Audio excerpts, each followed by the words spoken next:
It is Wild and Wacky Wednesday here on Main Street Sports Today, presented by the Tennessee Orthopedic Alliance of Columbia. I'm Maurice Patton. That's Wade Neely. We are coming to you from the Glass House, the Murphy Center on the campus of Middle Tennessee State University, site of the TSSAA Boys Basketball State Championships. And we are coming up on the final game of the Class 1A quarterfinal round. We have had 3 games already completed to this point. We'll tell you more about what we've had go on as we get into the show, but we have got Harriman and Wayne County on the floor right now getting ready for their 2:15 tip-off to wrap things up again in Class 1A. We will continue with 4 Class 2A quarterfinal contests after that to close out the day. Tomorrow we will be back here as Class 3A and Class 4A quarterfinals take place, and we'll be here for Friday's semifinals across the board. So we are taking in a lot of basketball, Wade. Yeah, Hoop Central here. Good to be with everybody on this glorious Wednesday, and you're right, Mo. Great week last week, and we're already off to a fantastic start here on the opening day. Class A, all but completed. 3/4 of the jigsaw puzzle is put together. We'll find that last piece here in just a matter of moments, and then the action just continues. Once you knock that one out, then you roll right in to the AA side of the bracket, 3 and 4 tomorrow. And then, as you mentioned, you kind of, if you can survive through tomorrow, then Friday and Saturday are a lot of fun, because then you really start thinking and, dare I say, dreaming about grasping and hoisting that gold ball. Absolutely. A lot of fun. Always fun this time of year here at the Murphy Center. And for Wade and I in particular, always good to be back on campus. So that's a lot of fun. So much fun, in fact, that I got to jump on things last night. Went over to the Mr. and Miss Basketball Awards over at the Tucker Theater, kind of catacorner from here if you're familiar with campus. But after that, I'm like, well, I'm here. Might as well. You were here late then, it sounds like. I was here. I was here a little later than I'd anticipated. Yes, sir. I guess we'll get to it in the rundown, and we'll talk about it more as we go, because in our second segment, we'll be joined by Joe Sullivan of Main Street Media. Now, Joe is up in Dayton for the first 4, and I imagine he'll have a lot to talk about from there, but we'll get into some of what happened here as well. So looking forward to visiting with Joe Sullivan in our next segment. In the second hour, we'll be joined by Heather Williams of WCYB-TV out of Johnson City, talking a little NASCAR. We had a different name in the winner's circle at Vegas this past weekend. We'll check in with Heather on that, and we'll get ready for Homestead as well. So looking forward to visiting with Heather. We'll also talk some college hoops, some more college hoops, some coaching changes in addition to some actual games being played. We'll talk a little high school hoops, obviously, because we're right in the middle of that. We'll get into a little baseball. There was early baseball if you were stateside, regular baseball if you were in Japan, yet again today. Also got some NFL news to get to, or some notes maybe not necessarily news. And it is Wild and Wacky Wednesday. In the final segment of the show, Wade and I will bring you the weirdest, wildest, and wackiest news from across the globe, and looking forward to doing so. So plenty to get to, plenty to talk about, Wade. So let's go ahead and get to it and get talking with yesterday's results and today's schedule on the rundown. This is the rundown. Lock and load, boys and girls. Time for the Wednesday rundown, but let's rewind it to scoreboard action from Tuesday night, and we'll kick it off with baseball, where Father Ryan fell to CPA. 5-0 was your score in that showdown. 8-0 was the victorious Ravenwood result versus Centennial last night. 10-0 was your score. Clarksville Academy knocking off Kirkwood. It was Clarksville 15, Clarksville Northeast 4. Coffee County 10 runs better than Loretto, 11-1 that final there. Columbia with an 11-0 win versus Smyrna. It was Community 6, Richland 5. Creekwood all over Lawson, 11-2. Culleoka winning a tight one, 9-8 versus Battle Creek. DCA topping the Middle Tennessee Monarchs, 8-1. It was John Overton 16, East Nashville nothing. Hampshire with a 12-0 win versus Frank Hughes. Brentwood 9, Franklin 4. Spring Hill topping Franklin County 10-9. High-scoring showdown there. Columbia Academy was all over FRA last night, defeating Franklin Road Academy 14-1. Eagleville wins over Friendship Christian 10-9. It was Greenbrier 6, Powell 5. Gulf Shores out of Alabama defeats White House Heritage 9-7. Hilldale out of Oklahoma defeats White House Heritage 6-3. Lebanon with a 5-3 win versus Gallatin. It was Macon County 8, Westmoreland nothing. Middle Tennessee Christian with a 10-run victory, 13-3 over University School of Nashville. Watertown with a 5-3 win versus Monterey. It was Mount Pleasant 4-3 over Cornersville. Nolensville picking up an 11-4 win versus Page. Franklin Simpson out of Kentucky defeats Portland out of Tennessee 20-5. And Goodpasture knocks off some out-of-state competition, defeating Pryor, Oklahoma 6-2. Also, it was Beach with a 13-5 victory over Riverdale. Blackman by 2 touchdowns over Rockvale, 14-0. Rossview 10-0 over Montgomery Central. It was Murfreesboro Central 4, Shelbyville 2. Siegel with a 1-0 vero over Oakland. Vero Beach of Florida 6, Stewart's Creek 1. Independence 10-1 over Summit in the border battle down there in South Williamson County. Sycamore 4-1 over White House. Harpeth 10, Waverly 2. Providence doubles up Webb School 2-1. It was Yulee, Derek Henry's alma mater. Come on. With a 10-3 win over the Bobcats of Giles County. Come on, Double Deuce, ease up. East Hickman 18, Zion Christian 6. In softball action on Tuesday, Battle Creek fell to Mount Pleasant 16-1. Community with a 5-0 win over Blackman. Columbia Central in the Mid-State Classic. We talked about this earlier in the show yesterday. Columbia Central 17, Spring Hill nothing. Beach 11-0 over Gallatin. Lawrence County doubles up Collierville 12-6. Grace Christian out of Knoxville defeated Lawrence County 11-1. Lewis County with an 11-1 win over Santa Fe. Oakland 8, Siegel 3. Riverdale defeated Rockvale 2-0. Smyrna with a 6-2 win over Hendersonville. It was Stewart's Creek 13, Laverne nothing. Alexandria out of Alabama defeated Summertown 4-2. Summertown bounced back for a 13-0 win over Demopolis of Alabama. And finally, it was Westmoreland with an 8-3 win over Trousdale County. Other scores from your Tuesday night. Boys soccer action. Forest defeated Battle Creek 5-1. Murfreesboro Central Magnet and Centennial played to a 1-1 draw. It was 3-2 favoring University School of Nashville versus Columbia Academy. Stewart's Creek picking up a 2-1 win versus Cookeville. Lebanon a 2-1 result versus Gallatin. Grace Christian Franklin 8 goals better than Middle Tennessee Christian. 8-0 was your final. 4-0 was the result as Oakland defeats Mount Juliet.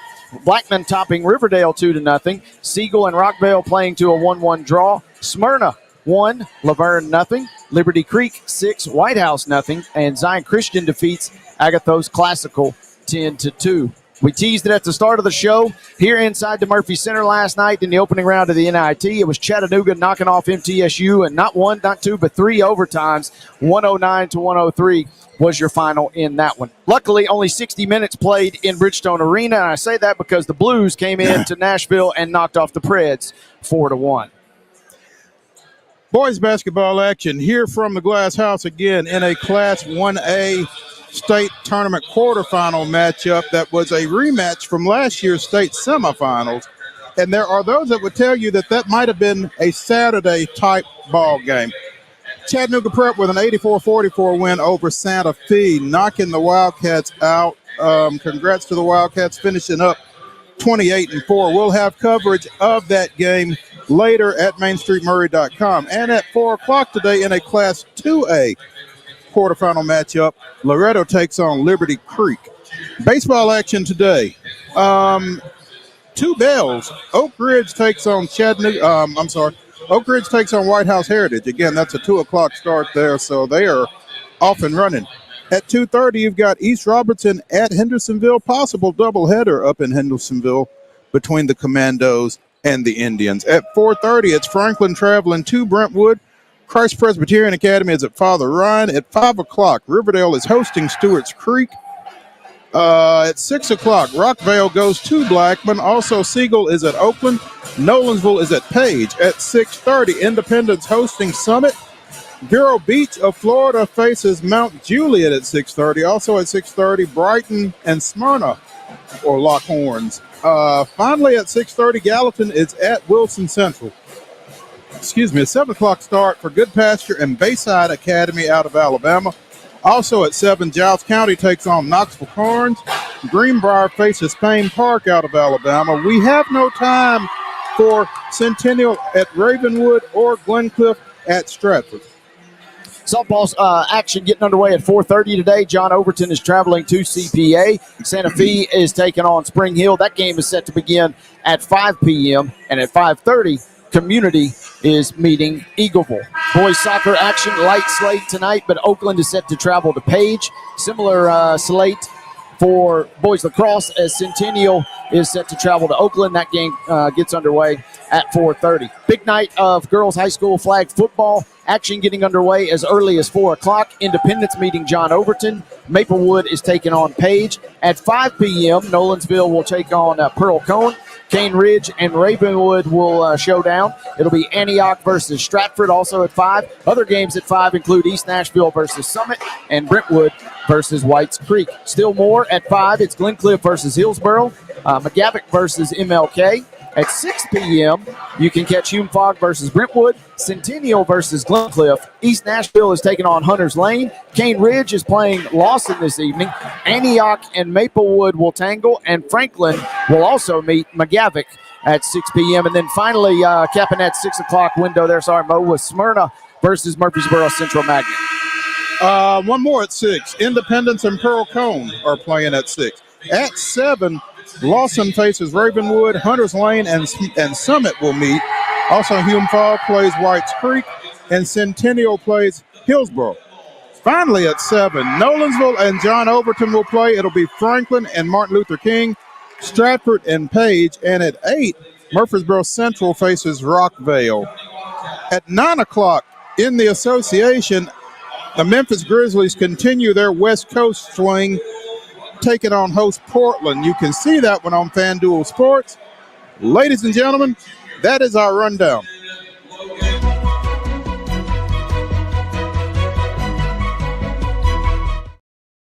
Your top story brought to you as always by the fine folks over at Piggly Wiggly in Neely's Mill in Columbia. Be sure and check out their delicious daily deli lunch options, as well as our hand-cut meats, and everything is cost plus 10% at the cash register. Piggly Wiggly, Neely's Mill, Columbia, bringing you our top story. And, you know, we don't typically talk a whole lot about midweek college baseball games, but when a team was 20-0 and loses one, then we pretty well have to talk about it. Meet the Tennessee Volunteers, who dropped their first game of the season at Lindsey Nelson Stadium last night to the tune of a 7-6, 10-inning loss to visiting East Tennessee State. And East Tennessee State won it on a 10th-inning home run by Grant Gallagher. Grant Gallagher, who leads the country in home runs with 12 now. 12 dingers already? 12 dingers already. Maybe shouldn't have pitched to Grant Gallagher. No, and you know, this was, I did see Wes Rucker talking about this last night on Bluesky. I mean, he said that ETSU, obviously, they're not, you know, we saw Tennessee, you know, they're capable certainly of dropping a game at any given time. Any program is. No. But when you pitch to Gallagher like you did, Tanner Franklin paying the price, said it reminded him of that home run that Ben Joyce allowed to Tennessee Tech a couple of years ago at a wood bat game that they played at Smokies Park. So the fact is, Tanner Franklin would love to have that pitch back, and the fact is that Grant Gallagher sent one into orbit and sent Tennessee into the loss column for the first time this season.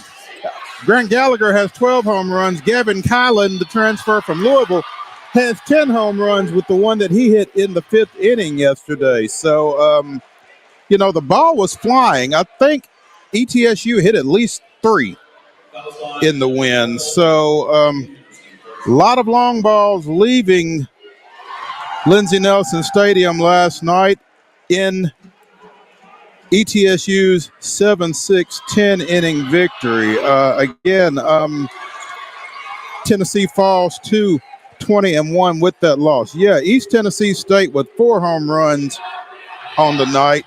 Collins was the only one for UT, but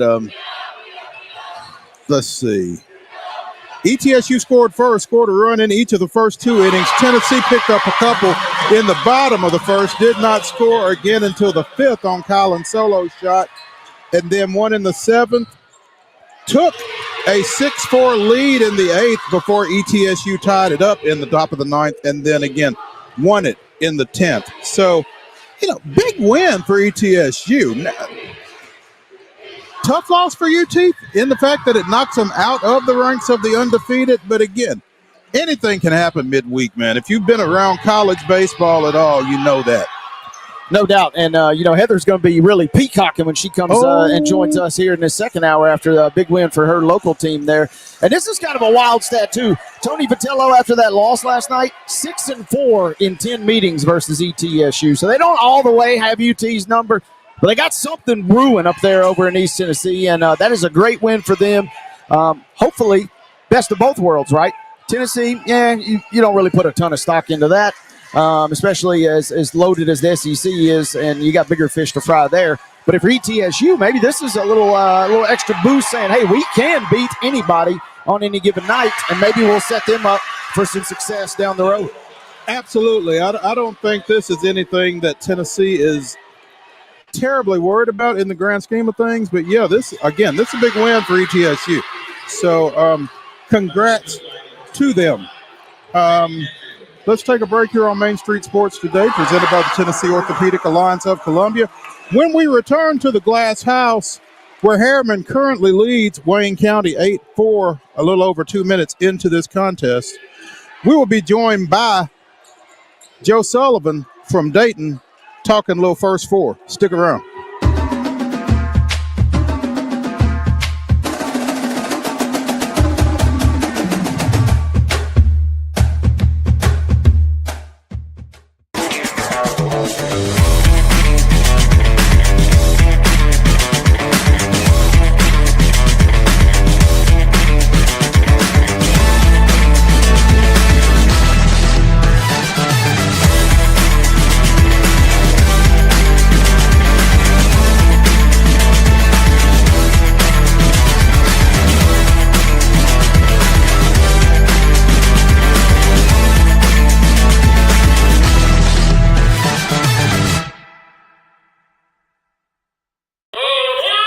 Step into the Lionel retail store at Opry Mills, Nashville, and you'll be captivated by all the magic of the 123-year history of Lionel trains.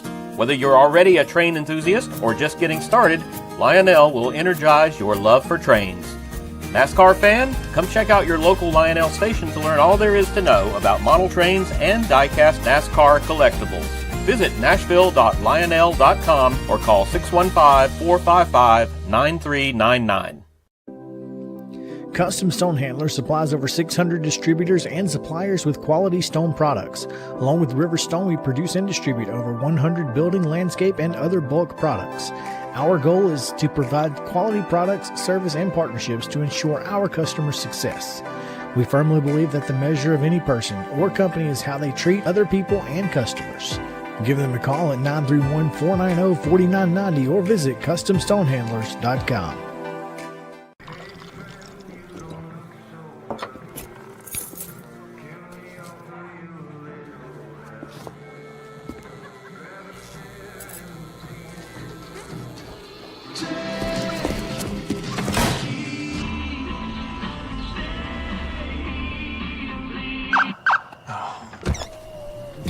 You're seeing the signs too, right? What signs?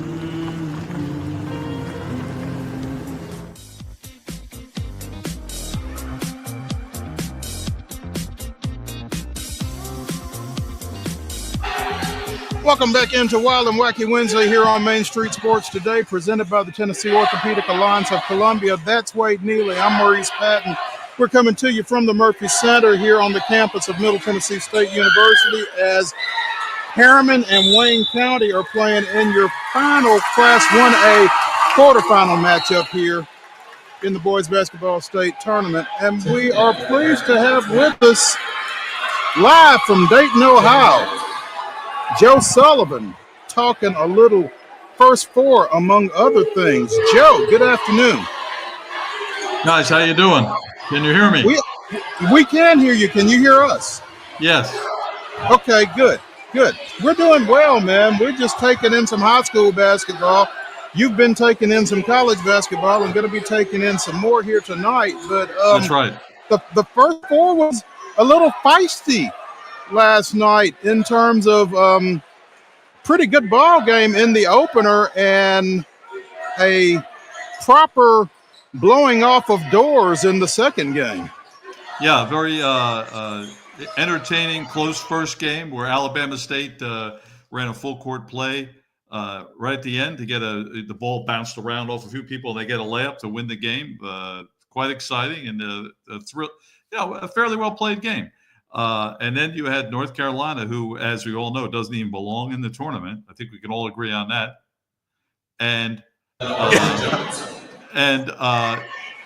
they get their revenge on all the people who said that by at one point they were ahead by 40 points last night, and they just, I tell you what, they look like a Final Four team. That's what they look like.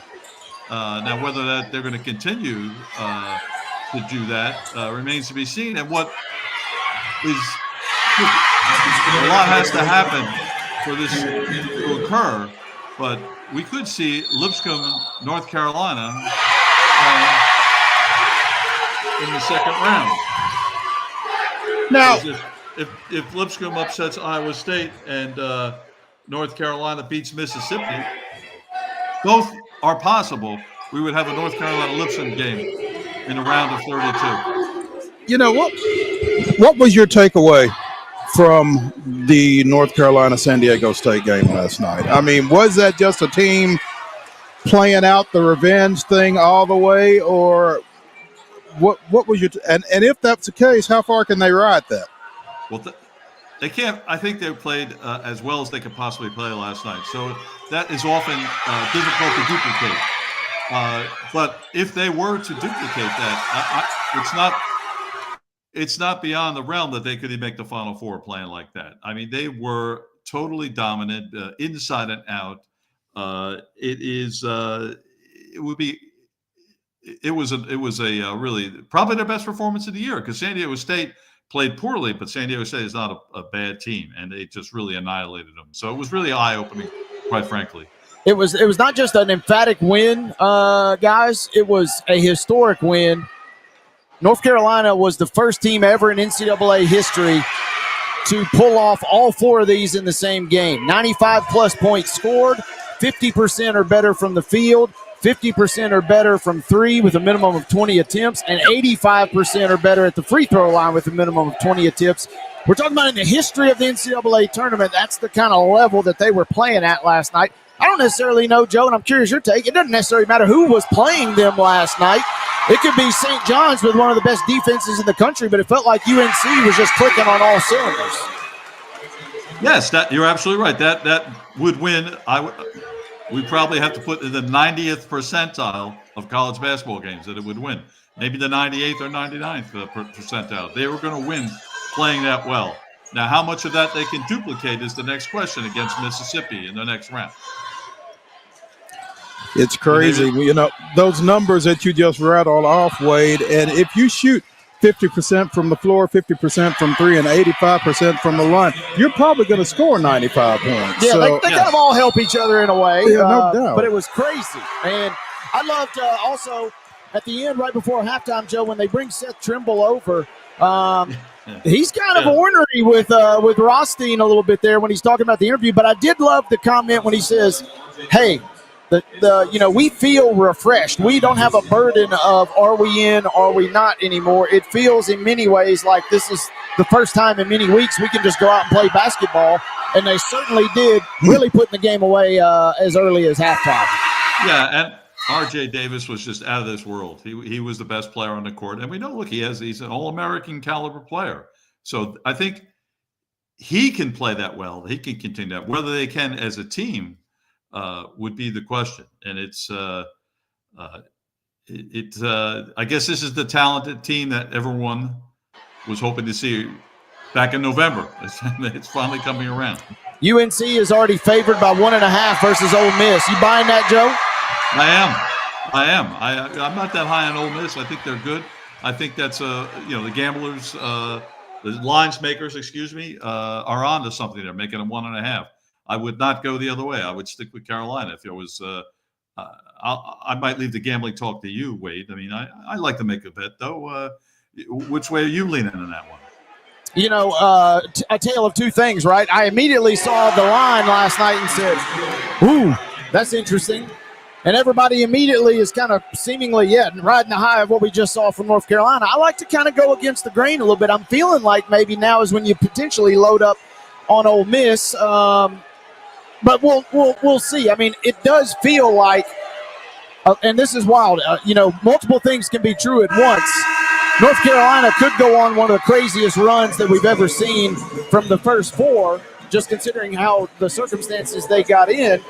But they could also, I think, clearly have not been in the tournament to begin with or shouldn't have been allowed in the tournament. So two things can be true at once, and that's going to be this ultimate kind of mind juggle for the next however many days that they're still playing, it feels like.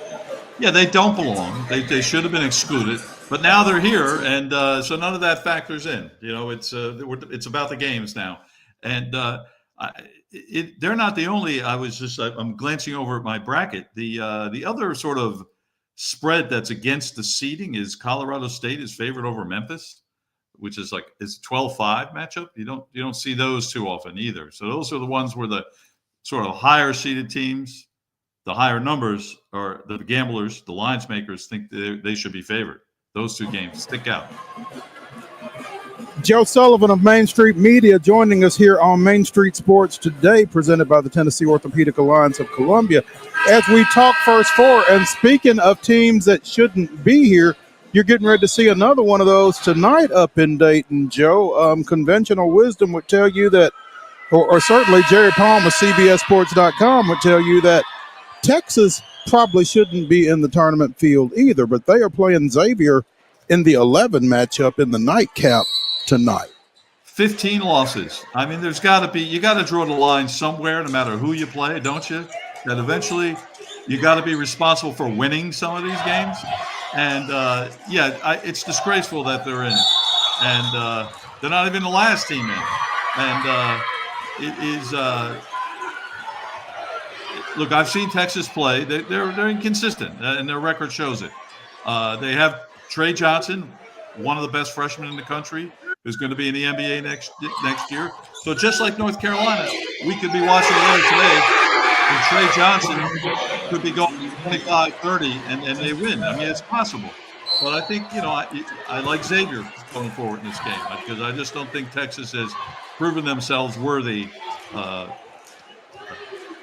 as we reach the end of the season. Now, let me ask you this. You said it's disgraceful that Texas is in. Who's the bigger disgrace, last night aside, Texas and North Carolina? Well, I would weigh them equally. As that's a cop-out, I guess. That's a little bit of smells like a cop-out there, Joe. But I think the 15 losses, I think Texas is a bigger disgrace. We could cherry pick stats all day long, but Texas has 7 quad 4 victories. Do the math on that. 12 and 15 overall if you take out those 7 quad 4 wins. So then they're 5 and 15, right? Yeah. So they're performing. Being the mid-major geek that you are, Joe, tell us about American and Mount St. Mary's in the early game. Well, thank you for that compliment. That is a compliment. So how sad is this? I went and watched them both practice yesterday. And I think American, and I've seen American this season. I have not seen Mount St. Mary's.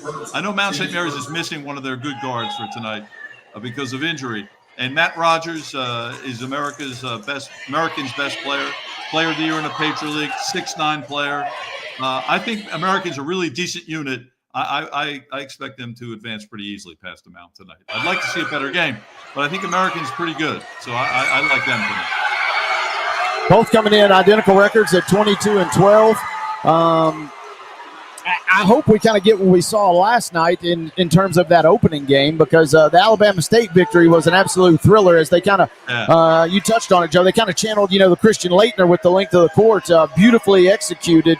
And St. Francis, just absolutely stunned right there virtually at the buzzer, 0.7 seconds remaining in that one. So the long pass was intended for their big guy, and I don't have the roster in front of me, but he's from Tennessee, Mo. I thought he's a 6'10" kid from somewhere in Tennessee. Oh wow! For Alabama State, and he's a pretty good player. I like him. And the pass is intended for him, but of course he didn't catch it, and that's where it bounced off like 2 or 3 people and landed in the hands of their best player who laid it up and in for the winning basket. And I but the moral of that story is sometimes it's better to be lucky than good. Yes. But here's what I respect. I respect the aggressiveness of the Alabama State coach for just not handing it off to a guard and have him dribble 3 times and throw up a half-court shot. It's not going to go in. That they tried to score. They were being aggressive, and I love that attitude. They've got a few guys from Tennessee on their roster, Joe, but the guy that you're 51, is it 25? 25, rather, yeah. 25. Just Stephen Walker from Fayette Ware High School over in Bolivar, Tennessee. So yeah, that's him. And this is interesting because Alabama State's coach is Tony Madlock, who maybe played at Memphis. I think he was on the coaching staff over at Memphis at one time or another, but certainly got some West Tennessee ties because the guard that scored, Amar Knox, is from Bartlett High School down in Memphis. Again, they've got the big guy that you just mentioned, Walker. His son, TJ Matlock, is a transfer from South Carolina State, but he's from Memphis as well. And then they've got a transfer from Walter State Community College up in Morristown, Micah Simpson. So Coach Matlock has drawn on his Tennessee ties quite a bit in building this Alabama State roster, looks like. You can do well recruiting Memphis, without a doubt. And you should continue to do it. You should be able to take care of business by doing that. Also, I found this nugget last night during the broadcast was kind of fun. Joe, Alabama State shoots 9 of 29. Not the best, but you could maybe perhaps argue that they were stroking, which bodes well. Found out last night, Clarence Carter, Alabama State alum of stroking fame. So it was only fitting. Let's get him in the crowd versus Auburn and really see what's popping. I was channeling a little Clarence Carter last night. You are much more up on your alley. Oh, that wins it. Yeah, who's the mid-major geek here, huh? Who's the mid-major geek? These things just come to me, man. I don't know what to tell you. I will tell you what. If there is a list of most famous alumni from each of the 68 teams in the NCAA bracket, Clarence Carter is going to be tough to beat. He's tough to beat, and 2 Chainz played basketball in the 90s at Alabama State was the other big thing. I'm not necessarily sure if Joe is familiar with the catalog of 2 Chainz, but I'm not. He played for the guys in the 90s. That's 2 Chainz with a Z, by the way, Joe. So if you want to pass that along. Yeah, that could be on your warm-up playlist for tonight's ballgame, Joe. We'll send something over to you. Man, I don't know who I am more amazed by at this moment, Joe Sullivan of Main Street Media or Wade Neely of Main Street Sports Today, because they are both dropping the knowledge, and I almost feel like I should just go watch the ball game and let y'all go at it. It was a Tuesday. When it's a Tuesday night, you don't got much going on in the first 4. You got to kind of see what's going on, and that was a big win for the Hornets, right? And the cool part is, I didn't know this, Joe, too, but there's a bonus for every tournament win, so they get a little extra cash in addition to picking up, that illustrious tournament victory. Thoughts and prayers versus Auburn, I suppose, but that's at least got them a little mojo, and that's kind of what the whole first 4 feels like it's all about, right? The money's important to the school and the league, the SWAC. So it's an important win for both. So it's good to see. It absolutely is. Joe Sullivan of Main Street Media joining us here on Main Street Sports Today. Joe, I don't know how much attention you got to pay to the events of last night here in this facility, but again, Tennessee Chattanooga in triple overtime defeats Middle Tennessee State in the opening round of the NIT, 109-103. And, when your team loses by 6 in triple overtime, you can't really be mad. That was just a hell of a ball game. It was, and I had it on my phone in the stands at the UD Arena. So I saw all the second and third overtimes, and it was it was an incredibly close game. And the guy hit the big three for Chattanooga that really won it near the end. But individually, in his last game, Issam Mustafa, what do you have? He had the 30. Yeah, he had a 30 to force the third overtime, I guess it was. Yeah. Speaking of striking, yeah. But I tell you, I was fortunate enough to be here. I got lucky to be here, and it felt like once Cam Weston fouled out that things weren't going to go well for Middle. Yeah, because he just put them on his back at times throughout the game last night. So I ask you, as a fan of the Blue Raiders, how do you feel about their season? Where is it? How would you classify it? I mean, you would like to have gotten into Saturday if you were MTSU, if you're an MTSU fan, but at the same time, this program wants to play for championships, I think, and I think they put themselves in a position to play for championships this time, and for the first time in a while. I think you have to feel good about this team. Now, you have to wonder how you're going to go about replacing a Justin Buford and Issam Mustafa, some of the folks that MTSU and Nick McDevitt have to replace, but you certainly feel better about this program right now than you did at this time last year, I think.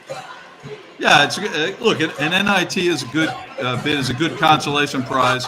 But I guess I would describe this season to me as good but disappointing, still slightly disappointing, because there were opportunities there for big wins that they just couldn't manage to get this season. That would have changed things dramatically. So it's if I was as a Middle Tennessee fan, I would take it, but not totally satisfying.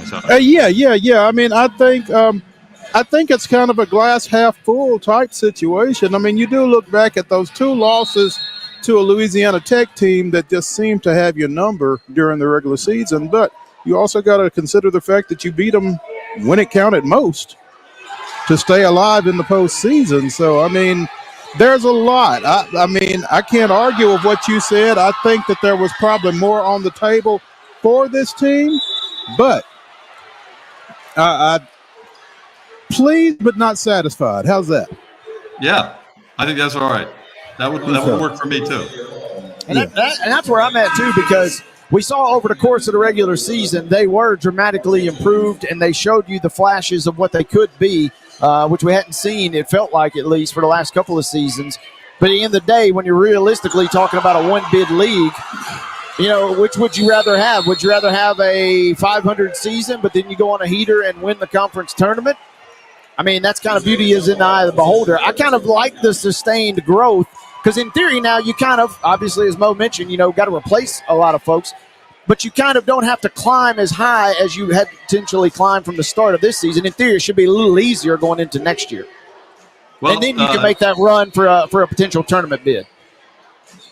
Yes, it's what you said is all true, but this team with who they had on the roster, all these veteran players, a lot of them fifth-year seniors, that they really probably could have accomplished more.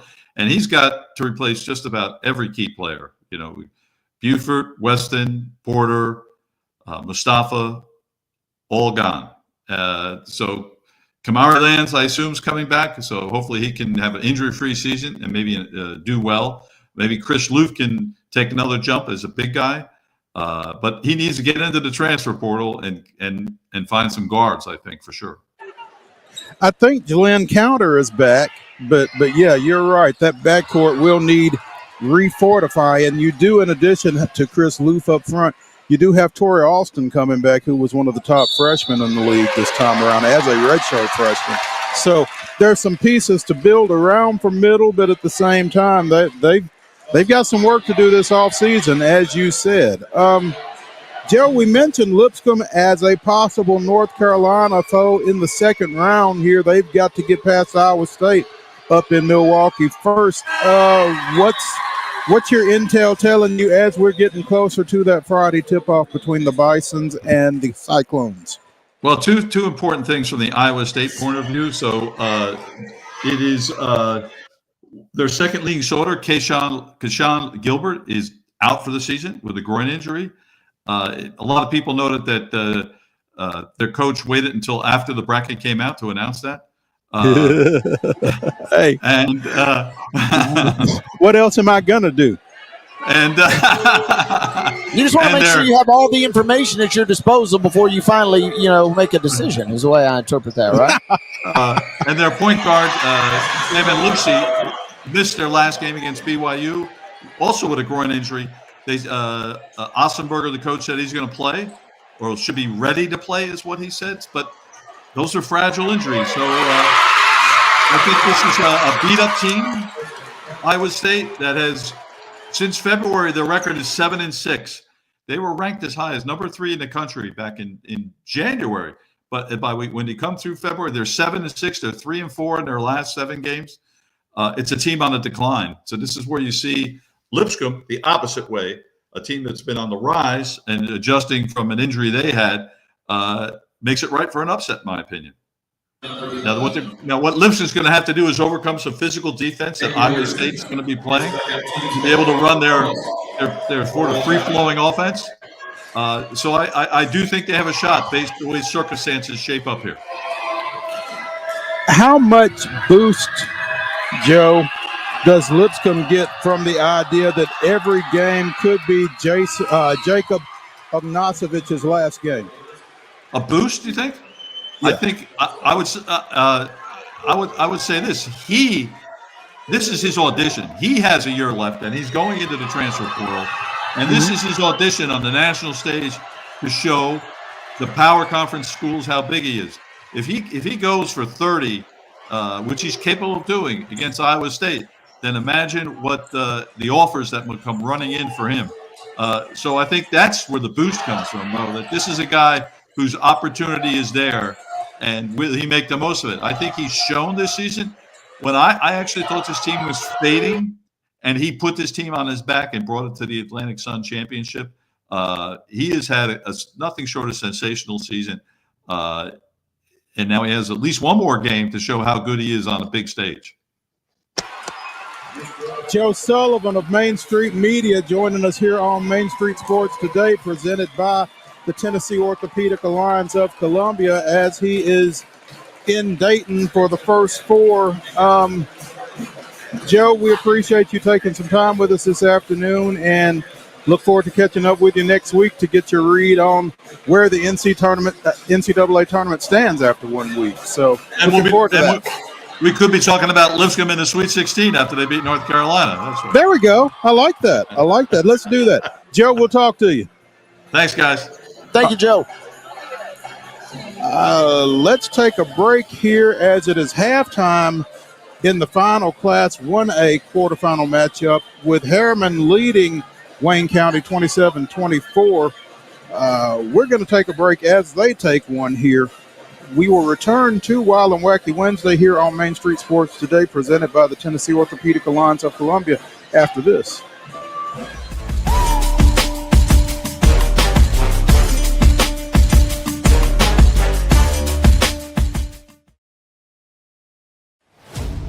Only in Smashville are opponents welcomed with some good old-fashioned Southern hospitality.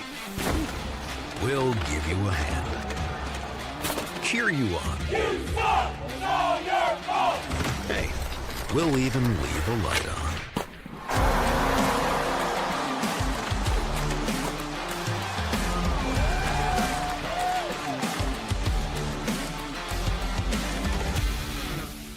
At Delta Dental of Tennessee, we know our success begins and ends with providing superior quality service, and that includes serving those who need it most. This year, we're celebrating 25 years of giving back to the community we call home. Delta Dental, along with our Smile 180 Foundation, supports Tennessee's dental colleges and oral health education, children's hospitals, free and reduced cost dental clinics, and other like-minded charities.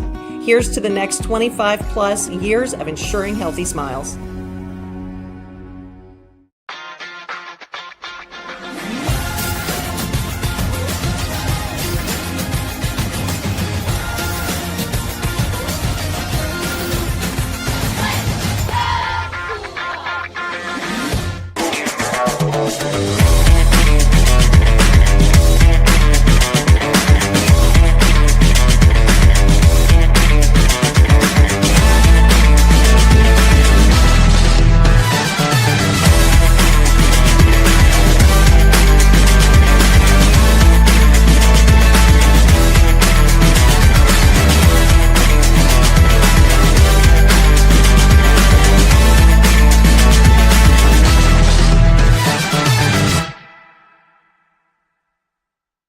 A game without a crowd is just a scrimmage.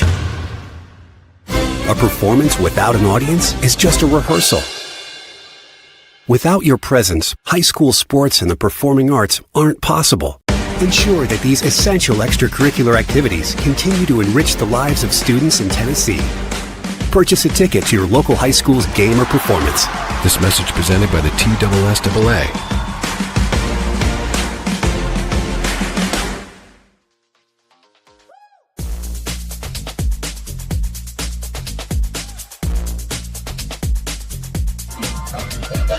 Welcome back to the Murphy Center for Wild and Wacky Wednesday here on Main Street Sports Today, presented by the Tennessee Orthopedic Alliance of Columbia. I'm Maurice Patton. That's Wade Neely. Again, we are at Murphy Center, site of the TSSAA Boys Basketball State Championships. And at halftime here in this Class 1A quarterfinal matchup, it is Harriman 27, Wayne County 24. Earlier in the day, we had Humboldt opening things up with a 54-35 win over North Green. The Vikings out of West Tennessee will take on defending 1A state champion Chattanooga Prep. The Sentinels with an 84-44 victory over Santa Fe in the second game of the day. That's Santa Fe with number 3 all-time leading scorer in the state of Tennessee, Alden Slaughter, who concluded his career with a 21-point effort. Unfortunately, he had to go 7 of 29 from the floor to get to 21. Tough day for him, tough day for Santa Fe. Chattanooga Prep looked primed to defend that 1A state championship. Yeah, they looked very impressive, and I know Alden obviously would have hoped for a better showing, but he can rest easy knowing that he did the absolute best he could.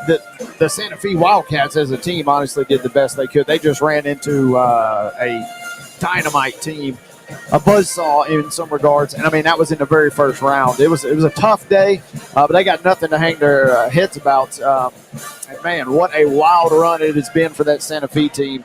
For the last 4 to 5 seasons, obviously the last 2 ending here in the Glass House. Absolutely. Chattanooga Prep getting 24 from freshman point guard Cadence Collins, the coach's son, and 14 points and 8 boards from their Mr. Basketball finalist, Derek Roberson. So they move on again to a 9:30 a.m. Friday matchup with Humboldt in the 1A semifinals.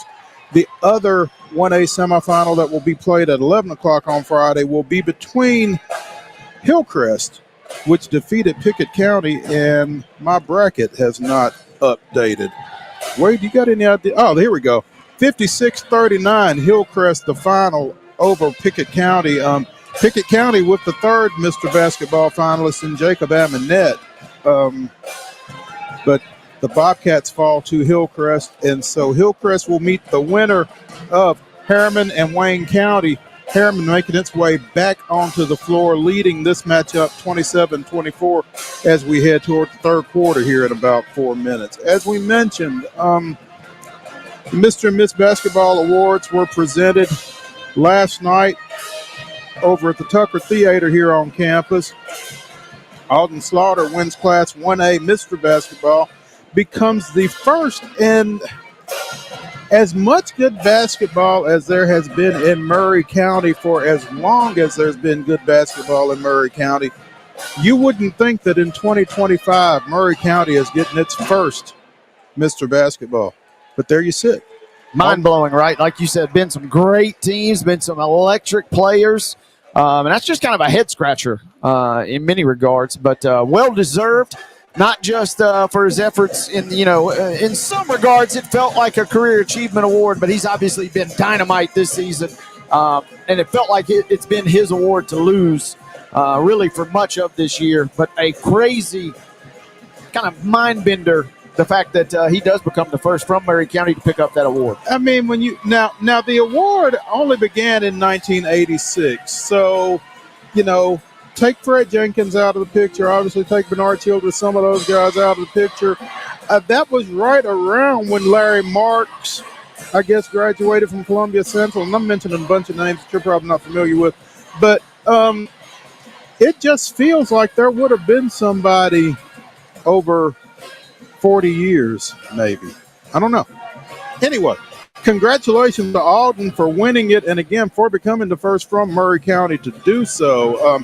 His counterpart in Class 1A on the Miss Basketball side will be plying her trade right out there on the Murphy Center floor next year. Blair Balkus from Wayne County was your Miss Basketball winner in Class 1A. Your full list, your Miss Basketballs in D2A, Halen Ayers out of the University School of Jackson, who was recently named the Gatorade Tennessee Player of the Year as well. So it's been a heck of a season for her. Mia Green out of Knoxville Webb is your D2 AA Miss Basketball. Again, Blair Balgus from Wayne County in 1A.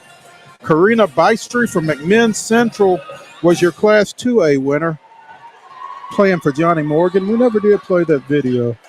No. It was I think the folks here at the TSSAA are hoping as many press conferences as possible transpire to kind of put that one further and further out of their memory from last week.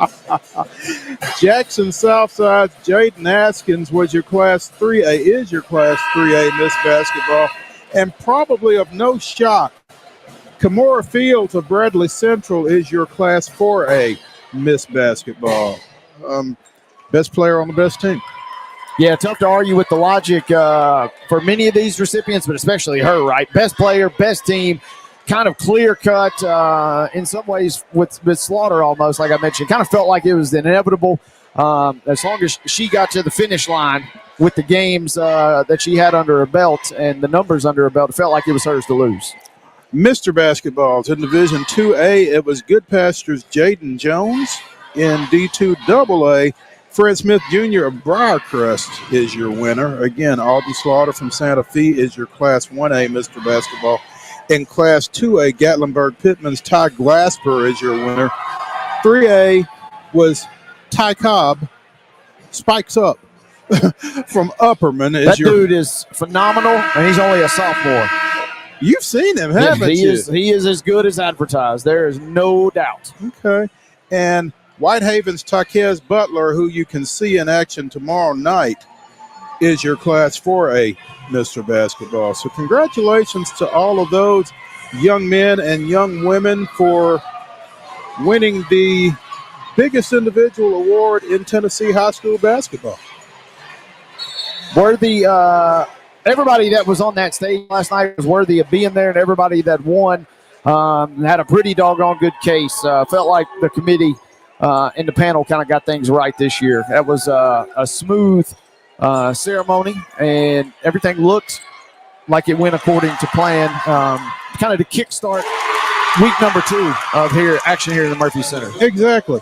The West Virginia governor is apparently suing the NCAA selection committee for not including the University of West Virginia, or West Virginia University, however they refer to it, in the NCAA field of 64. I wonder if he's going to sue Indiana as well.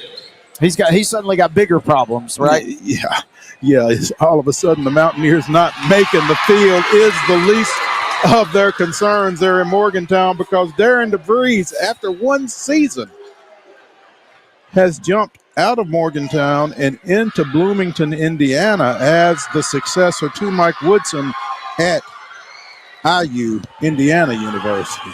Now, prior to his arrival at West Virginia, he had 6 seasons at Drake and been ultra successful over there. The Mountaineers, again, 19-13, and one of the last teams out of the field of 68. 150-55 with 3 NCAA tournament appearances in 6 seasons at Drake was DeVries. And again, I guess if you're Indiana, you're kind of looking, thinking, hoping Kurt Cignetti 2.0. Yeah, if you're Indiana, you probably had a dream list. And I don't necessarily know that this guy was at the top of your dream list, but on paper, looks like a guy that could come in. May not be the flashiest, may not have the sizzle, but getting major results at Drake, obviously, and then should be in the NCAA tournament this season. as we just kind of went over at length there with Joe just a moment ago. So he's on to bigger and better things. You could maybe even say, he started from the bottom, now he's here, having gone from Drake to Indiana. But be careful, folks, because we know how fickle that fan base could be. And they have kind of continued to slide in the Big Ten pecking order, especially with this recent round of expansion. IU is desperate to kind of return back to at least relevancy, and they certainly have bigger aspirations than that. I also tend to hesitate to make any Drake references because he does have attorneys. He could come for us, but surely I don't think that penetrates the walls of the Murphy Center. I think this is like international waters. There we go. There we go. Big hire for Indiana. Tough loss for West Virginia. I wonder, Wade, if the fact that he didn't make the tournament made this an easier move for Indiana just from a timing standpoint. Trying to get somebody in there, not wanting to wait for somebody to get clear of the tournament before you mess with them. Yeah, it kind of feels like, I have no inside knowledge on this, but it feels like it couldn't have worked out better if you're Indiana. If this guy is your target, magically they don't make the tournament, well, guess what? He suddenly becomes that much more hireable. A little bit more accessible. A little more accessible. You can kind of get the news out. We know, and we've talked with multiple guests that, timing is of the essence with a lot of these things in regard to getting your program on under your footing and kind of getting the transfer portal lined up. So that is a big win in terms of the timing, if nothing else, it feels like, for the Hoosiers here. Speaking of coaching changes, a young lady who played on that very floor, I almost said not so long ago, but it's been about 30 years. Kelly Jolly Harper is back in business as the new women's basketball coach at Missouri University. Kelly off this past year after her dismissal at the University of Tennessee, where she was 108-52 in 5 years, with a couple of Sweet 16 trips, but she was dismissed after Tennessee went 20-13. Went 10-6 in SEC play, lost in the second round of the NCAA tournament to eventual Final Four team North Carolina State, who she also coached. But yeah, Kelly's back in business, and good for her, man. She spent 6-7 seasons at Missouri State, so she's familiar with the territory out there. She's going in there behind Robin Pinkerton and trying to reestablish that MU program in the Southeastern Conference. Yeah, it feels like a solid fit for both parties, to me at least. Feels like Kelly Harper gets in. You just rattled off her record at the University of Tennessee. That's good at almost any other school. You're not under a ton of pressure at any other school with a record like that. So expectations, coming back down a little bit, but having the experience of being at Tennessee is undoubtedly got to help them. As Mizzou, not necessarily what you think of in terms of just college basketball powerhouses. Only been to 2 Sweet 16s in their entire history and haven't made the tournament even since 2019. So to me, it just feels like perhaps a right fit for a right program and a right coach. And now we'll just see what happens. Still going to be awfully challenging, of course, in the league. It's going to be awfully challenging, but again, Kelly coached at Western Carolina, again at NC State, at Missouri State, at Tennessee, 20 seasons, 393 and 260. So she's 7 wins shy of 400 for her career, 9 NCAA tournaments. Kind of got to stay close to the game this past year, working for the SEC network. So again, great to see her back in business, man, and looking forward to seeing what she can do over at Missouri in the Southeastern Conference. Hour number 1 of Wild and Wacky Wednesday here on Main Street Sports Today, presented by the Tennessee Orthopedic Alliance of Columbia, is in the books. We will be back for hour number 2. After this break, we will get into the grab bag. We will catch up with Heather Williams, talking a little NASCAR. And it's Wild and Wacky Wednesday. Wade and I will close the show by giving you the weirdest, wildest, wackiest, and most wondrous news from across the globe. Stick around for all of that after the break.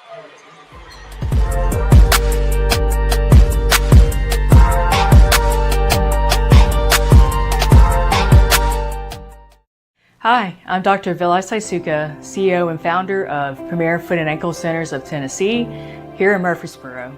We offer foot and ankle care from ingrown toenails to diabetic foot wounds. We also fix ankle fractures and things like that. Call us today to schedule an appointment. We look forward to seeing you.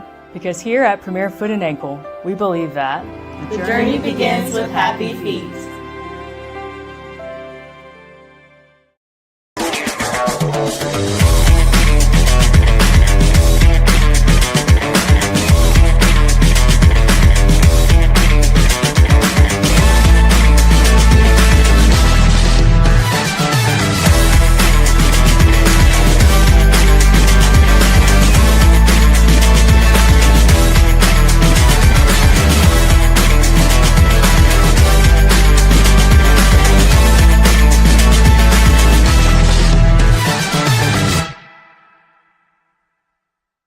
Jones & Lang Sporting Goods here in Columbia has been outfitting teams, officials, and anybody else from T-ball to college for 50 plus years. Be sure and check them out at 931-388-8060 or online at jonesandlang.com. Jones & Lang Sporting Goods, the look of a winner. Zion Christian Academy, zioneagles.org or 931-388-5731. You can schedule your appointment. Go tour their campus. It is beautiful over there, and you're definitely going to want to see it. Again, it's zioneagles.org. Give them a call, 931-388-5731, and schedule your tour today. Custom Stone Handler supplies over 600 distributors and suppliers with quality stone products. Along with River Stone, we produce and distribute over 100 building, landscape, and other bulk products. Our goal is to provide quality products, service, and partnerships to ensure our customers' success. We firmly believe that the measure of any person or company is how they treat other people and customers. Give them a call at 931-490-4990 or visit CustomStonehandlers.com. Piggly Wiggly, located in Neely's Mill Shopping Center, is Columbia's locally owned and operated Cost Plus 10 grocery store dedicated to serving the community with low prices and smiling faces. Piggly Wiggly offers fresh, hand-cut meats daily as well as daily hot plate lunches from their deli counter.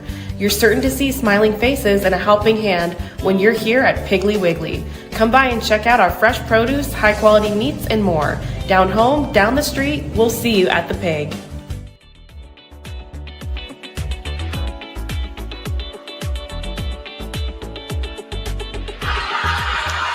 Hour number 2 of Wild and Wacky Wednesday here on Main Street Sports Today, presented by the Tennessee Orthopedic Alliance of Columbia, starts right now.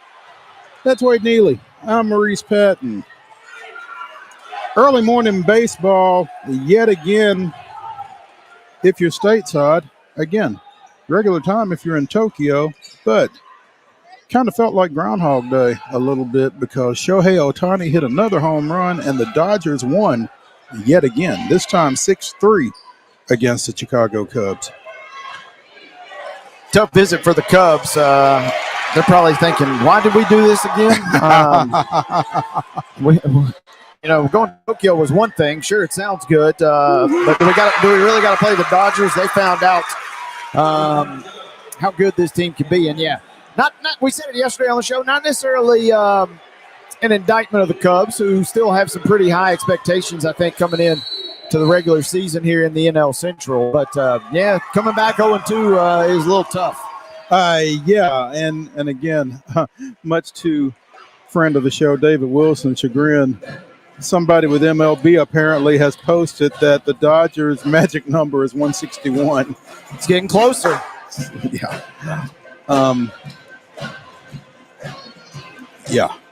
Again, 6-3 Ohtani and the Dodgers over the Cubs. I'm not sure, other than his 5th inning home run, what exactly there was to speak of, but there was plenty to speak of as far as he went. He reached all 5 times he came to bat, scored 3 runs. I'm sorry. In the 2 games, he reached base 5 times and scored 3 runs. That wasn't in today's game. That was just in the series. Tommy Edman also hit a home run, the first of the 2025 season officially. Sasaki made his MLB debut and walked some folks. First 4 warm-up pitches apparently were Nuke LaLucious. Uncatchable. Not necessarily, a little bit of up and down, and that's the one thing that I am interested. And I was kind of fascinated by their approach. We saw limited innings, I think just 4, maybe 5 at the most for Yamamoto yesterday. We see just 3 for Sasaki. The Dodgers kind of treating it feels like, at least in terms of their staff, a little bit like an extension of spring training. Not necessarily, just 56 pitches thrown today. And as you said, 5 walks, eating up a lot of those pitches. So they probably got about as much as they wanted out of this series. I was hoping for a little more high-scoring game, but 6-3 for them, picking up the win, coming back to L.A. with 2 dubs. Good way to start the season. No doubt. Now, I got to go back to Arizona, I guess, for a few days to get reacclimated and get, to the time change and that kind of thing before they start up the season. I wonder what it's like to start and stop and start again, as they and the Cubs will have to do. What kind of issue that provides, if any? Right, and if you're Mookie Betts, we talked about who didn't play in this series. You're probably thinking, man, why did I have to come all the way over here? I got to go to Seoul last year. I'm cool with visiting Asia for now, but everybody else, you're gonna have to get reacclimated, kind of readjusted, and the good news is, for them at least, being home to kind of crank things up. Not as if they're traveling take on the Mets to start the season, so they get a little travel relief there. Probably not a shock to Astros fans, but it's been announced that Framber Valdez will be your opening day starter. I'm not sure who y'all take on opening day, but Framber Valdez will be on the bump for it. It's the Mets. Speaking of, here they come. Little interleague to start, which I guess with 15 teams in each league, somebody has to start with an interleague game. But it'll be the March 27th home opener against the Mets, and Valdez will be on the bump for the 4th straight year.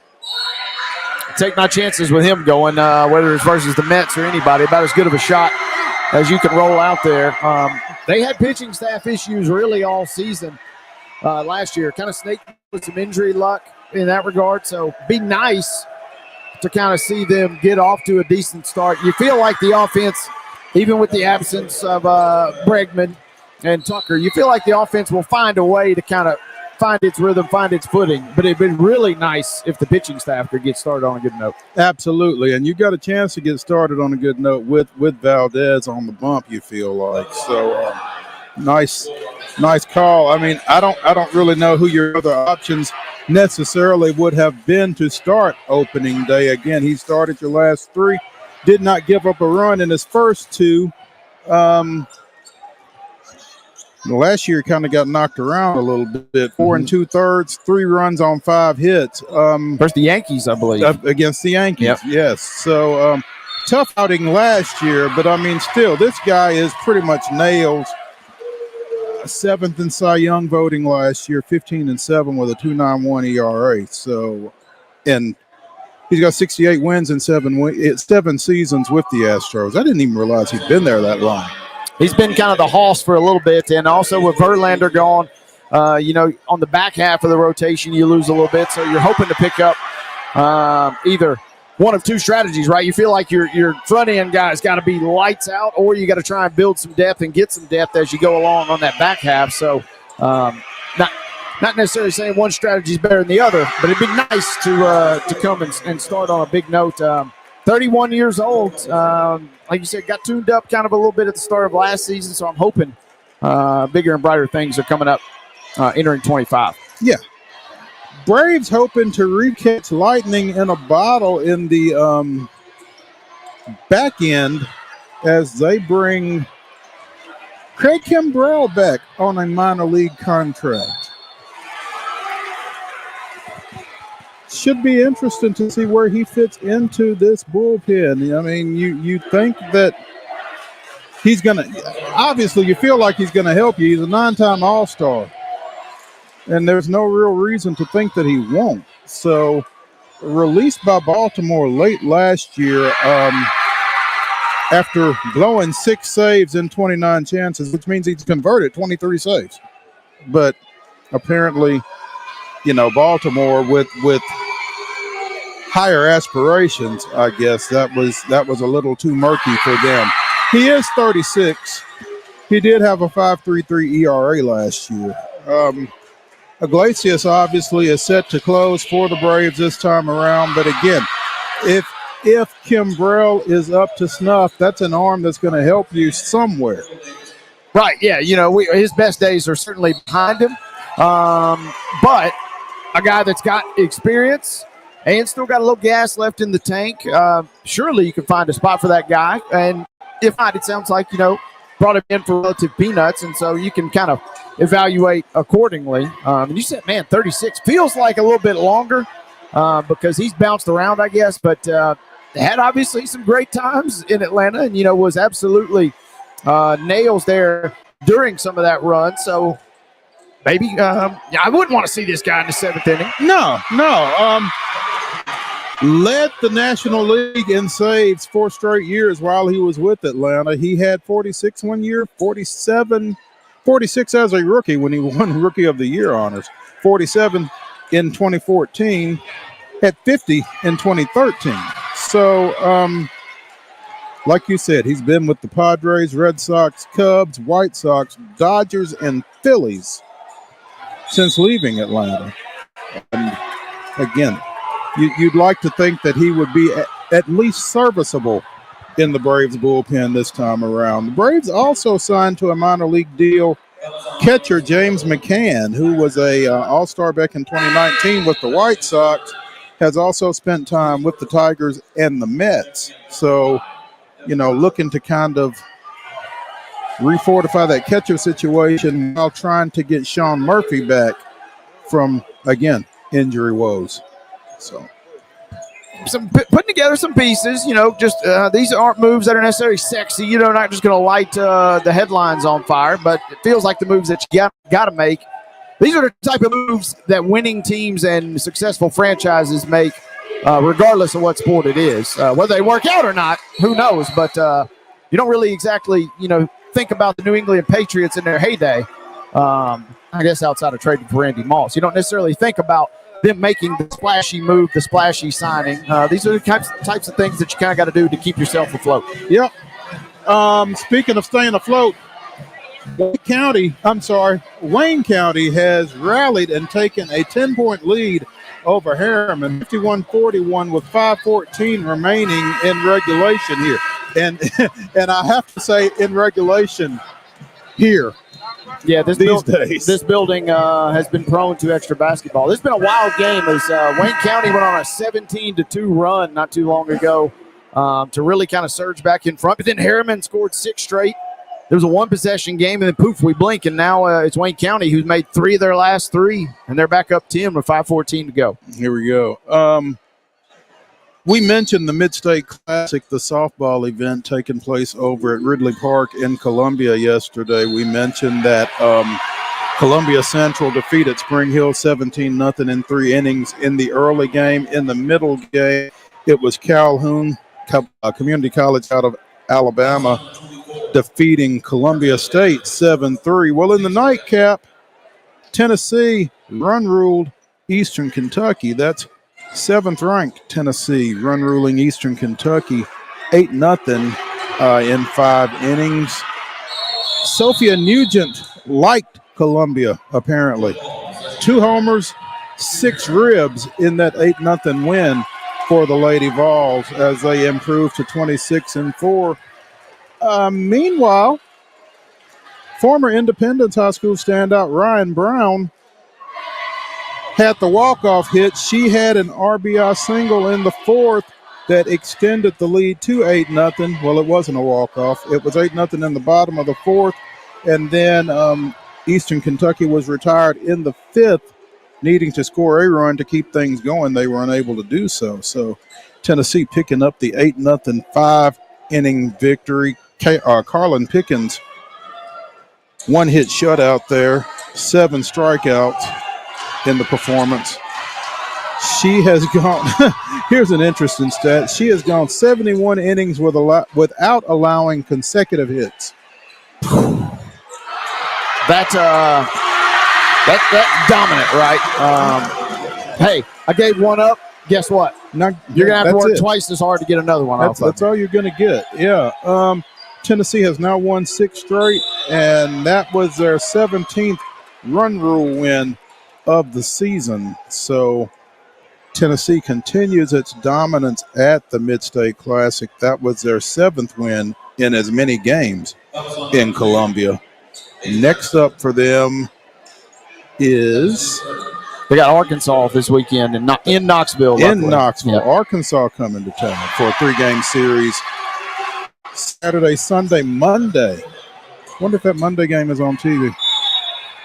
Nope. Okay. All right. Saturday, Sunday, Monday. Arkansas taking on the Lady Vols up in Knoxville.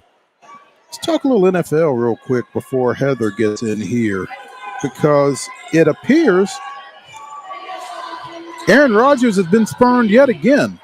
This time by Minnesota, who has decided that J.J. McCarthy, they're going to roll with at QB1, and they're not bringing – well, they may bring a veteran in, but it's not going to be Aaron Rodgers apparently.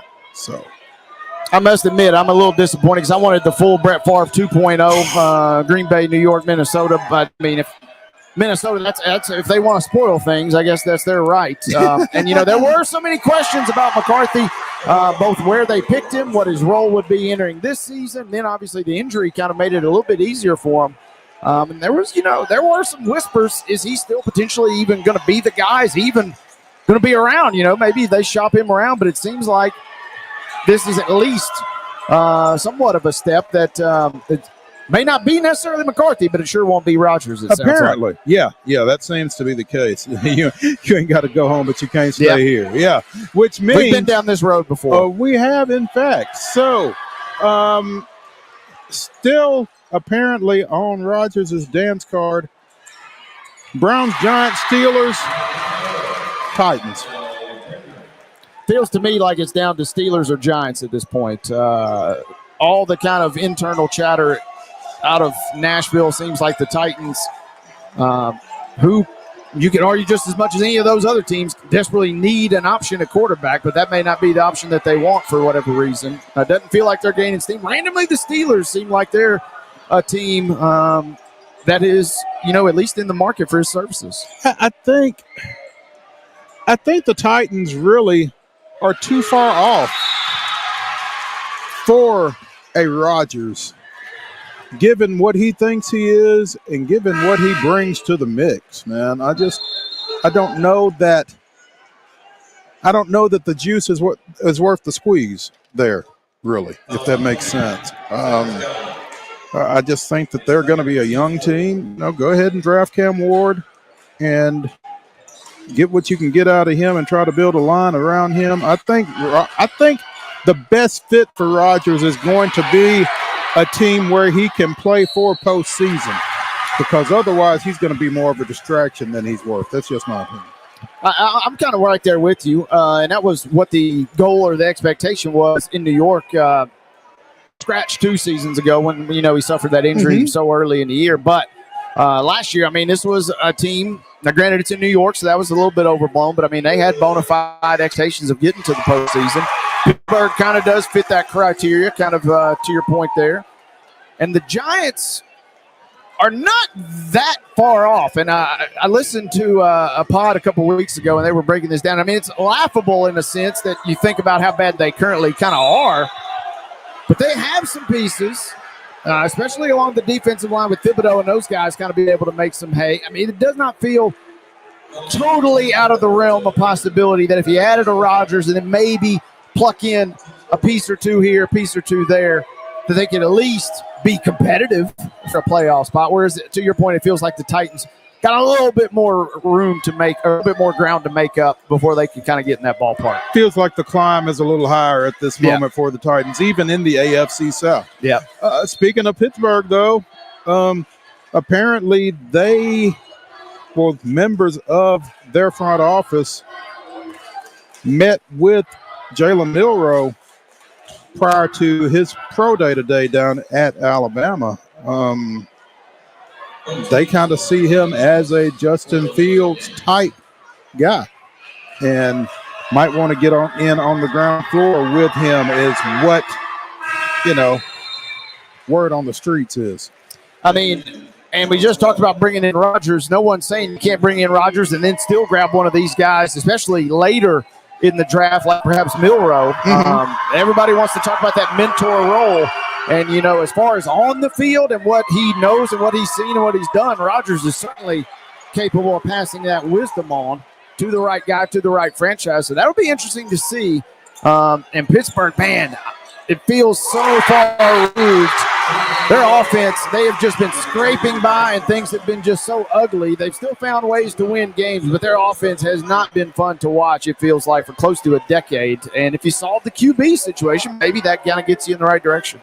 It's certainly not been fun to watch, and Steeler fans would tell you that. Yeah, I mean, even the most diehard Steelers fan, and, you know, I got an uncle that bleeds black and gold, but or black and yellow, excuse me. I don't want to get that juju on me here. But, yeah, even the most diehards would agree. It'd be nice to not have to just scrap out a 13-12 win on a Sunday. Why can't we just do things a little more conventional and maybe get us a 21-10 type victory?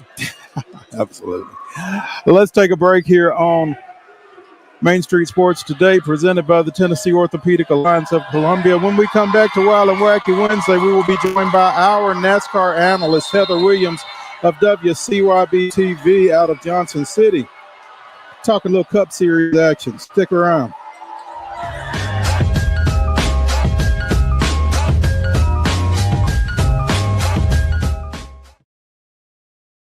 Hi, I'm Riley, a certified physician associate here at Premier Foot and Ankle Centers of Tennessee. We have a couple locations, Murfreesboro, McMinnville, as well as Franklin. We treat people of all ages. We're excited to get you back on your feet and hope we can help you today. Call us today to schedule an appointment. We look forward to seeing you. Because here at Premier Foot and Ankle, we believe that the journey begins with happy feet.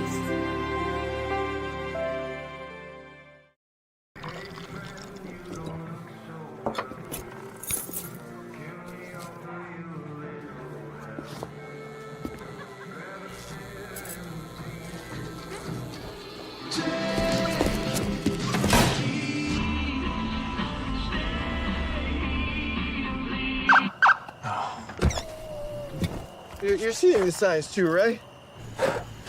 What signs? Jones & Lang Sporting Goods here in Columbia has been outfitting teams, officials, and anybody else from T-ball to college for 50-plus years. Be sure and check them out at 931-388-8060 or online at jonesandlang.com. Jones & Lang Sporting Goods, the look of a winner. Zion Christian Academy, zioneagles.org or 931-388-5731. You can schedule your appointment. Go tour their campus. It is beautiful over there, and you're definitely going to want to see it. Again, it's zioneagles.org. Give them a call, 931-388-5731, and schedule your tour today. Piggly Wiggly, located in Neely's Mill Shopping Center, is Columbia's locally owned and operated Cost Plus 10 grocery store dedicated to serving the community with low prices and smiling faces. Piggly Wiggly offers fresh, hand-cut meats daily, as well as daily hot plate lunches from their deli counter. You're certain to see smiling faces and a helping hand when you're here at Piggly Wiggly. Come by and check out our fresh produce, high-quality meats, and more. Down home, down the street, we'll see you at the Pig.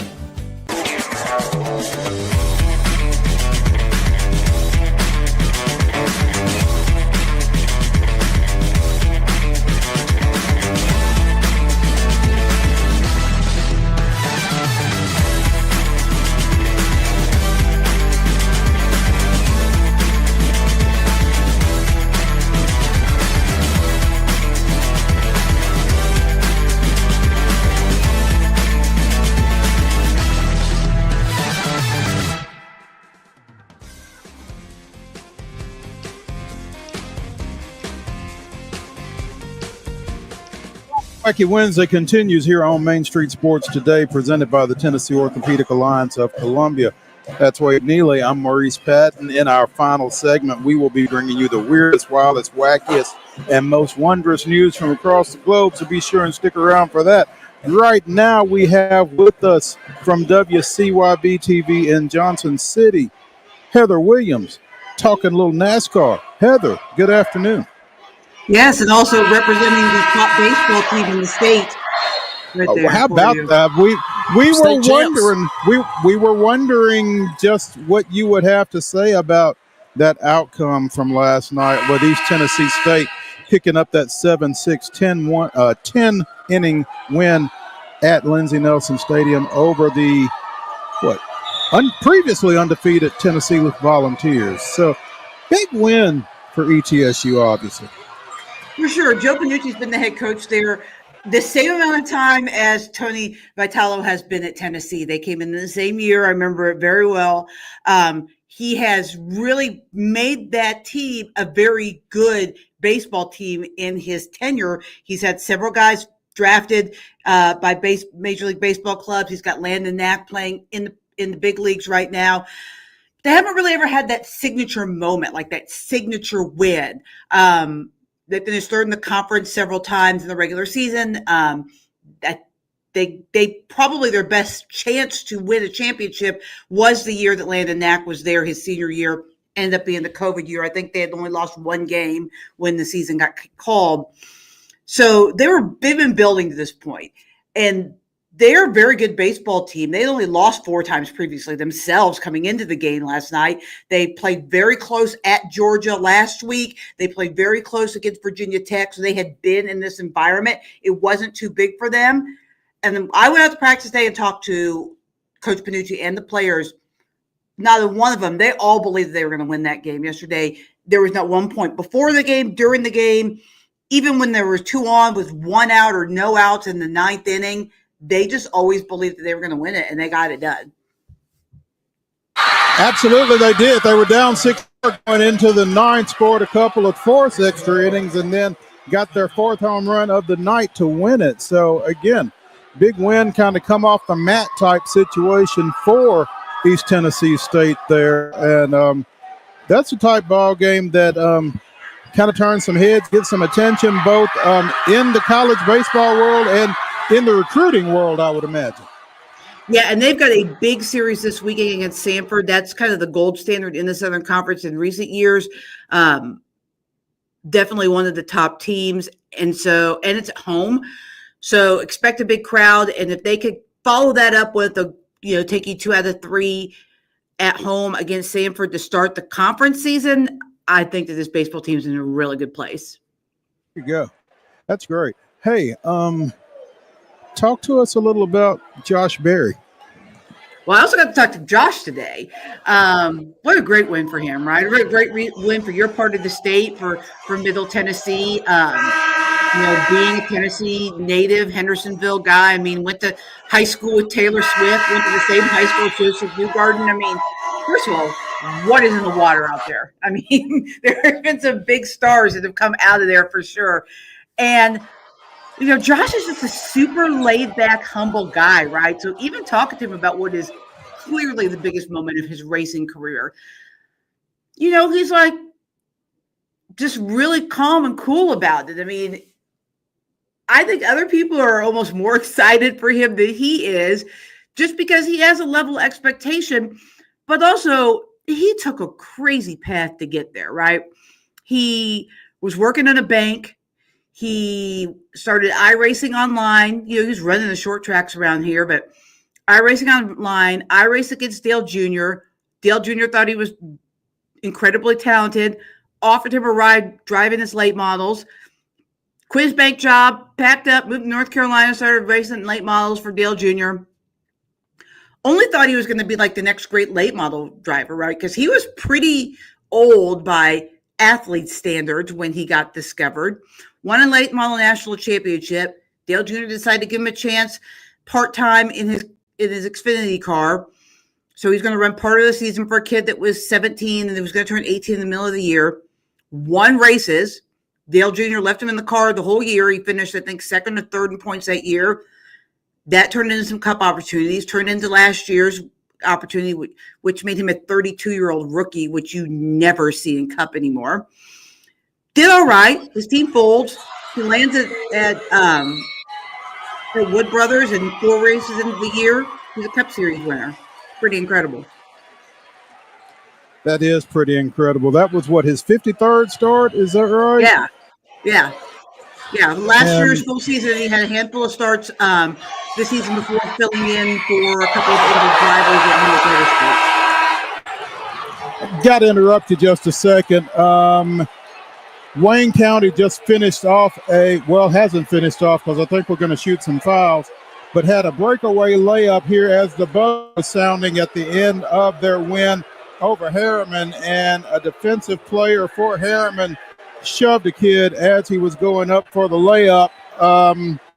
So I think we're going to shoot some free throws here, but Wayne County is leading 61-55. There's no time showing on the clock. So it's kind of like after a NASCAR race over here at the moment. Yeah, there we go. It was very similar. Tomfoolery after the buzzer. Yeah, tough stuff. Kid for Harriman's being escorted from the floor by one of the assistants. Ace Jackson, their senior guard. I don't know if we're going to shoot these free throws or not, Wade. I mean, I don't know that they matter necessarily. Yeah, no spread, baby. You can go ahead and get this thing over with. Yeah, and it might be the best thing. I would say so. Wild finish. Heather, I do want to ask you, how surprised, I guess, were either the insiders or just the NASCAR community, and kind of what was the reaction within the biz to Josh's win? Because just from where we sit, it seems like everybody kind of enjoyed and kind of celebrated his achievement this past weekend. Yeah, the reaction is overwhelmingly positive, right? Everybody likes Josh. He's a great guy. And like I just documented, had an incredible story. As far as like the surprise level or whatever, I think people were surprised at how quickly it came together for him. But I don't think anyone was surprised that he won, especially when you consider how well they've run throughout the year, right? I mean, they were good at the Clash. They were good at Daytona. They were good everywhere they went. They didn't always have the finishes to match how well they were running, but he's been a top 7 car pretty much everywhere they've gone this year.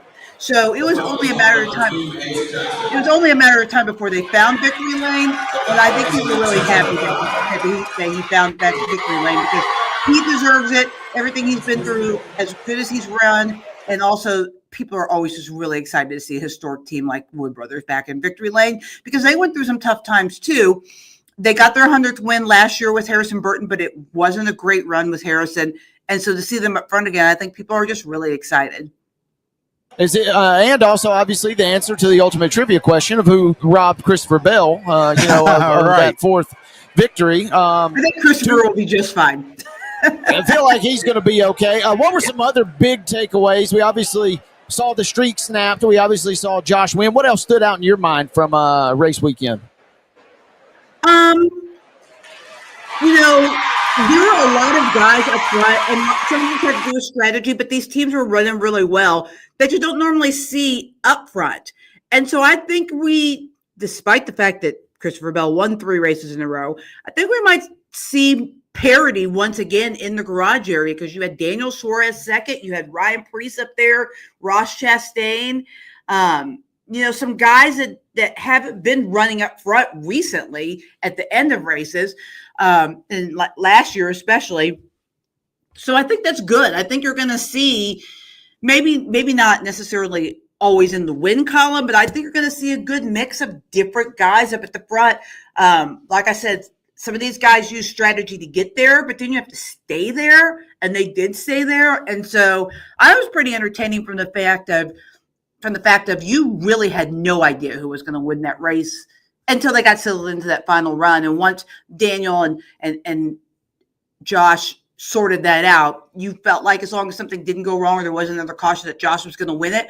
But the yo-yo-ness of the strategies of people moving up and down and through the field, and oh my gosh, this guy won the last stage, and now where is he? That's incredibly entertaining to me. Also, to your point a moment ago, Sports Illustrated column earlier this week, after the Vegas win, it's clear this isn't your dad's Wood Brothers racing team. So, kind of speaking to your point, haven't got the finishes or the final results necessarily, but seemingly broke through for what has been a consistent start to the season, if nothing else. Yeah, it's not your dad's Wood Brothers. It might be your granddad's Wood Brothers, because there was a time where they were one of the elite teams in the garage area. Their alliance with Penske, when they find the right driver, absolutely has paid dividends for them. They're a top contending team when they can find the right driver. And this is not really like a huge knock against Harrison. I think he was thrown into the car a little too early. I think he needed more time in the Xfinity Series. He is back in the Xfinity Series now, running up front. I think that will prove fruitful for him when he tries to make another attempt to come back to the Cup Series. But before them, they were a playoff team with Matt DiBenedetto. They were a playoff team with Ryan Berry. Just combined Ryan Blaney and Josh Berry's name with Ryan Blaney. So, I mean, they can run up front when they have everything right with the driver and the crew chief. And I think they got it right now. And I think that they could have a very long, successful run with Josh Berry because there's obviously he's not going to be moved. He's not being primed necessarily for a Cup seat. The three guys that are in for a Cup seat for Penske, the three guys are in the Penske ride. They're going to be there for a while. So I think this could be a several-year relationship where the Wood brothers could really start to really bear the fruit of their connection with Penske. Heather Williams of WCYB-TV out of Johnson City joining us here on Main Street Sports today, presented by the Tennessee Orthopedic Alliance of Columbia, talking a little NASCAR. Heather, as we know, of the three of us, I am the least knowledgeable about NASCAR. Christopher Bell got sent to the back of the field to start this weekend because of a throttle body replacement. Is that right? Yes. Several of the he wasn't the only one. I think there were two other Toyotas that had to replace Tyler Reddick and maybe Ty Gibbs or somebody. There were a few, yes. Okay. So once you have qualified, if you change something on that car, you get put to the back. Is that the way that works? Yeah. Once you qualify, the cars are what you call impounded. Most races, not all races, but this was one where they are impounded. Today, most races, they are impounded because there aren't a ton of practices like there used to be. And then there's only a few things that you can change after that. You can change some air pressures and a few other small things, kind of race specific. But yeah, something big like that, a big part.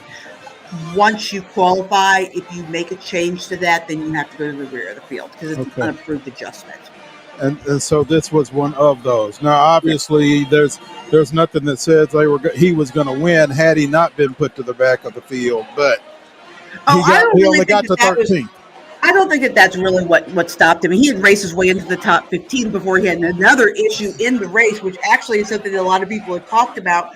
He had a loose wheel, and if you leave pit road with a loose wheel, especially if it comes off, but if it's loose, you get a 2-lap penalty. You have to have 2 of your crew members suspended for 2 weeks. And so they realized that their wheel was loose, and he was pitting at the entry end of pit road. And so his crew chief came on the radio and said, get to a box. And so he pulled into his teammate Chase Briscoe's pit box, and Briscoe's team tightened his lug nut so that he did not go onto the track with a loose wheel. Now, he did get penalized for pitting outside the box because you're not allowed to pit outside your own box. But that penalty is only to the rear end, to the tail of the longest line. So he got to stay on the lead lap. He didn't lose his crew chief or his crew members for the next 2 weeks. It is literally one of the smartest things I've ever heard in my life. To be able to be that aware of his crew chief, realize that it's loose, that we can't leave pit road this way. For Christopher to be able to find his teammate's pit box because he didn't know where his teammate's pitting, right? So he's looking and he's trying to get over and he's looking and he finds the 19th pit box. Genius. Being in the back at that point is really what kind of cost him the win. But on the grander scale of where he's going to finish for the year, not losing crew members for the next 2 weeks, it may have saved a championship run for a season. So, I mean, just brilliant on their part. What happens that you left with a loose wheel? Did you leave too quick? Did somebody think it was tight and it wasn't? How does that occur? Yeah, generally you leave too quick. Sometimes there might be a malfunction with the gun and it didn't get it on super tight. Generally, the drivers, they will leave. Their cue to leave pit road is when the jack is dropped. So maybe the Jackman dropped the drag check too early because the rear tire changer was having an issue with the lug and couldn't get it on tight. What it happens more frequently than you would think. That getting those single lug nuts on to the gun is a little bit more difficult than on the previous ones where you were just hitting 5 lug nuts. And so you have to have the locking mechanism in there just right, or it will not tighten all the way. So there's a ton of things that could go wrong on a pit stop that would lead to a loose wheel. But the awareness to know that it happened, and in that short amount of time to problem solve like that, is unbelievable, and really what championship runs are made of. Yeah, that's what I was going to ask you. How much time are we talking that to do that cost-benefit analysis? Because, I mean, it is a massive decision in seemingly a very short amount of time, kind of weighing all those options there.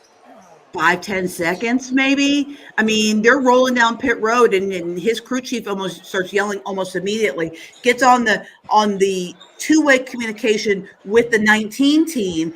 Talked to Chase Briscoe yesterday. He was talking about he was so confused because all of a sudden his crew chief was yelling on his channel about a loose wheel. He's like, we have a loose wheel. Like, he was really confused because there's all this chaos, all this running around, and just in a split second. So, I mean, they probably made that decision and did all of that in 30 seconds. I mean, not a lot of time when you're rolling down pit road. No. I mean, that and those decisions are always so fascinating to me because, yeah, everybody thinks see fast, drive fast, but there's a lot more going on behind the scenes that has to be made in just as quick, if not quicker, time. So I'm with you. That's kind of a stroke of genius the way it played out, really, in the grand scheme of things. And will be really fascinating, to your point, if we get late in the season and some few points maybe swing things one way or the other. Yeah, I mean, if he's 2 laps down, he finishes in the 30s. He finished in the top, I think, somewhere around 15, 16, 17. It's a lot of points at the end of the year, as tight as these as tight as these cutoff races are to get from round to round. A couple points could be all the difference. Heather Williams of WCYB-TV joining us here on Main Street Sports today, talking about NASCAR. We go to Homestead this weekend, right? We do go to Homestead, back on the East Coast after the West Coast swing. Odd time of the year for Homestead for sure, but it should be fun. What are you expecting? Who do you like? Well, we don't ask you who you like, but who feels like they've got a shot at winning this thing this weekend? This will be a lot of the same players that were in play at Vegas because they're similar classification of tracks, right? They're 1.5 mile intermediate type tracks. Homestead is different. It's probably Homestead in Kansas are probably people's favorite by majority intermediate track because they have different characteristics. A lot of the tracks are kind of what they call cookie cutter, but this track specifically has progressive banking. So there's lots of different lanes that you can race around. You can rip around the top. You can run the bottom if you like to run the bottom, and different ways that you could win. But the race going into the weekend, I mean, again, none of us saw Josh Berry last week, right? So it's really hard to tell who's going to hit on something and show up. But going into the weekend, the same players that are always up front at these types of tracks where you would expect the Toyotas to be fast, the Hendrick cars, the Penske cars you would expect. And I guess Josh Berry is a satellite Penske car, so he could definitely be in the mix. But a guy like Tyler Reddick, who I believe won this race in the fall when they raced it down in the playoffs, this is a track made for Tyler Reddick. And so I would expect him in 2311, Joe Gibbs, to be among the favorites going into the weekend for sure. Then we'll see how practice and qualifying shakes out, see who else might have hit on something. But I would say Tyler Reddick, Denny Hamlin, Christopher Bell, Chase Briscoe are probably the guys you're looking at going into the weekend as being quote-unquote favorites. Heather, I got to ask you real quick. You mentioned his name. Is there anybody that has ever been more likely or more assuming to have won $200,000 on a slot machine than Denny Hamlin? If he was not at the top of your list, who might have been at the top of your list? Well, first of all, it's a shorter list, right? Because you got to have the kind of money he put into the slot machine as disposable income before you could win that. Because it was like a $3,000 slot machine or something. I don't know if it wasn't that much, but it was an insane amount to even play the slot. So, you have to have that first before you can win it. I don't know a lot of people that have that money. Other NASCAR drivers for sure could be in that realm of possibility. I actually have talked to a few people that got pretty lucky down in Vegas this week gambling from the NASCAR community. I got to convince a few of them to come with me to the casino here in Bristol because I never have that kind of luck. Yeah, I need some tips from Denny because, that never plays out that way for me. Oh, goodness. Heather Williams of WCYB-TV out of Johnson City joining us here on Main Street Sports today, talking a little NASCAR. Heather, as always, we appreciate it. Again, congratulations to your Diamond Bucks. We look forward to seeing you next week. All right, we'll see you guys next week. All right. Thank you, Heather. Hey, when we come back here on Main Street Sports today, it is Wild and Wacky. We are going to be bringing you the weirdest, wildest, and wackiest news from across the globe. And we got a special guest to help us do so. Stick around, and we'll tell you who it is when we come back.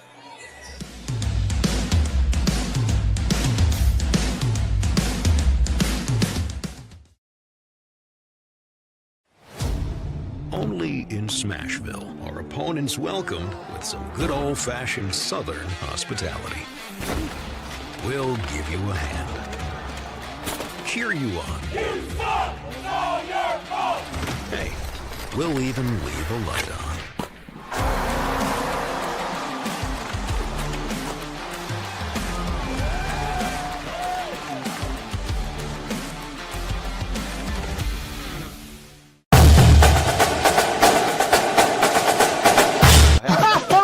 Forgot that.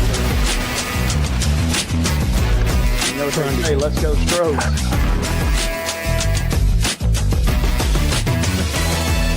People are amazed at the variety and quality of guests we bring into Main Street Sports today.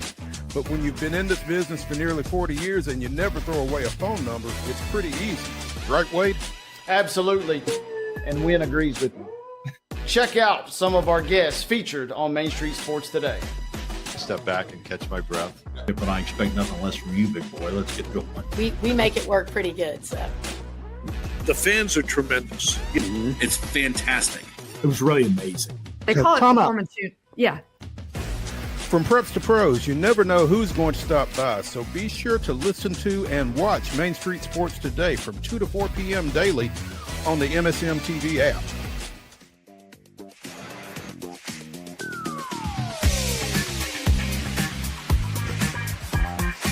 You hear me okay or not? Okay. There we go. There we go.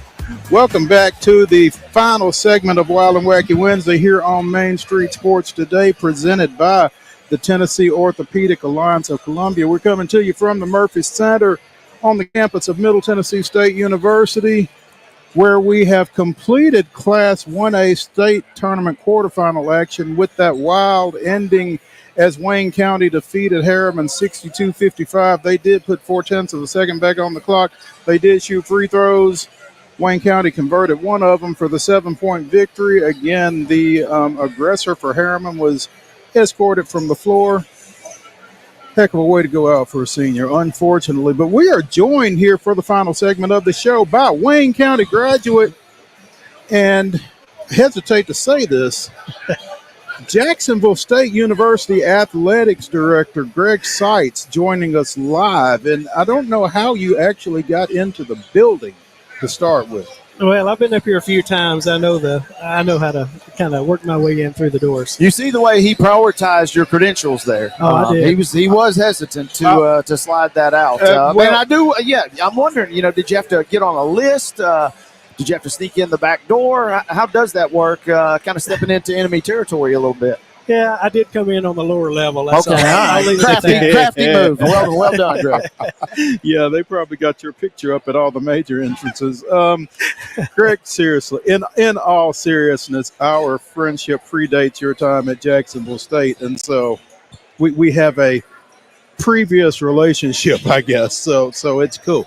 But congratulations, you guys have had a lot of success this academic year. Had a lot of success last night, actually. We did, yeah. I mean, it's a great time to be at Jack State. That's for sure. And, trying to carry on the banner here for Conference USA and as we go into the postseason. But I told some folks last night, I said, if we shot as well as we did last night on Saturday, we'd be playing in the NCAA tournament and not in the NIT, Maurice. Timing is everything, huh? Exactly right. Yeah, Yes. but you'll take the wins when they come, though. So who do y'all play next now after beating Georgia Tech last night? So tonight is Northern Colorado and UC Riverside play each other. Okay. And if UC Riverside, who's the number 1 seed on that side of the bracket, wins, we'll go there. If Northern Colorado wins, we'll actually host that game. So, so a lot on the line for us. How quickly can you assemble? Do you already have the plans and contingency plans to kind of be flexible to get both of those pulled off in short time? We do, yeah. So I sent a text to our staff last night once we were notified that if Northern Colorado wins, that we would host, just to kind of get them on alert. The game is going to be Saturday or Sunday. It's crazy because they don't play till 9 p.m. tonight. So they told us it'd probably be 2 a.m. before TV and everything is set. So we wouldn't And so know you that till told them, late. don't worry, just let me know in the morning and that'll be fine. That's right. I told my staff I would not have a staff meeting at 2 a.m. So they were happy to hear that. I was just going to say ratings might be through the roof in Jacksonville, Alabama for that game. Unexpected audience for folks trying to tune in who they're going to get and where the game's potentially going to be played, I would imagine. Yeah, absolutely. So, this is our first time in the NIT. So, and obviously being able to go into an ACC court like Georgia Tech, who's, been to several Final Fours and stuff and come out. I mean, they had a really good year, too. I mean, just the ACC. Certainly not like the SEC this year, but, they were 17-6 and 12-8 in their league. So, it wasn't like it was a team that, they were favored for a reason and hosting for a reason. Well, you need Northern Colorado to channel a little Dalton Connect, I guess. Yeah, that's exactly right. That would be nice. Yeah, absolutely. Yeah, and then because we're obviously pretty tough on our home court at home. So it was funny the other night during the rain delay, Mo, when we were playing Liberty. I told the commissioner, I said, "Look, if we can't play, we'll be happy to host this championship game in Jacksonville. Just take it over here. We could go down there and get it in." But Gym's open. I think Liberty would have had something to say about that, I'm afraid. I think they probably would have, especially given the success that you guys have had at home all year. But I tell you, if it manages to be Cal Riverside, I think y'all might have some fans on the other end of the state for that one, because we're going to kick off Wild and Wacky Wednesday here, the weirdest, and wackiest news from across the globe, from Mobile, Alabama, the South Alabama Jaguars were in the NIT for about an hour and a half this weekend. Yeah, I tell you, that's a tough deal for them, because Richie, who's I've known from our Eastern Kentucky days, they get the call from Dan Gavitt and the NCAA folks and says, "Yes, you're in." And he said, "Are you 100% sure? Can I tell our team?" Yes, they do that. Then they get a call back in an hour and says, "Sorry, you're out." That's an emotional roller coaster there. And, honestly, you almost have to ask yourself, how does that happen? How does that happen? Well, apparently there was some sort of clerical error involving UC Riverside. Somehow, because Riverside tied for third in the Big West, they got that opening into the NIT rather than South Alabama. And apparently it had been reported at some point that Riverside had turned down the NIT, but their AD is saying that they found out that they were in when everybody else did, when the bracket was announced, after having previously committed to the CBI. Yeah. And so they were given the ultimatum: you can either go to the CBI or you can come to the NIT. They chose the NIT. Meanwhile, while all that was going on, South Alabama had been told they were in, and now they're out. Yeah. And that's gruesome, man. I mean, for that coaching staff, for that personnel, for those kids who think they're going to get at least one last chance to play together, and now all of a sudden they don't.